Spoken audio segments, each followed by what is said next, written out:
Kini ang balita sa imong inahan sa para sa Oktubre 24, 2025.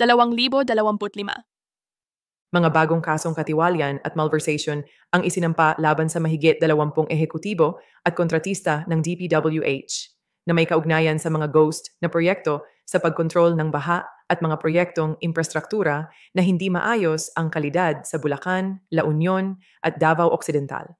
Ipinatigil ng Anti-Money Laundering Council ang 5.2 bilyong ari-arian na may kaugnayan sa investigasyon. Tumitindi ang galit ng publiko habang hinihingi ng mga mambabatas at tagapagbantay ang malawakang reforma sa transparency at accountability.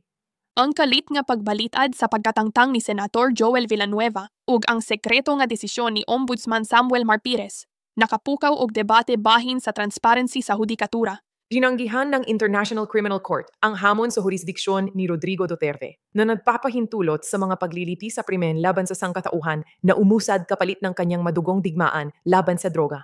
Ang kakulangon sa panalapi sa gobyerno misaka sa kapin sa 1.1 trilyon pesos tungod sa mas taas na gasto ug kahulangon sa koleksyon.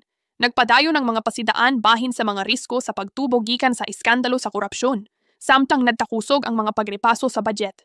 Hinihiling ng mga tagapagbantay at ng publiko ang mga real-time na live na pagdinig sa budget at mga reforma sa pagkuha ng mga produkto. May mga pagsusulong na ipagbawal ang mga may-ari ng kontratista sa mga lupon ng gobyerno at para sa mas maraming pagsisiwalat ng mga ari-arian. Yan ang balitang inamo para sa Oktubre 24, 2025. Sundan kami para makuha ang inyong araw-araw na balita.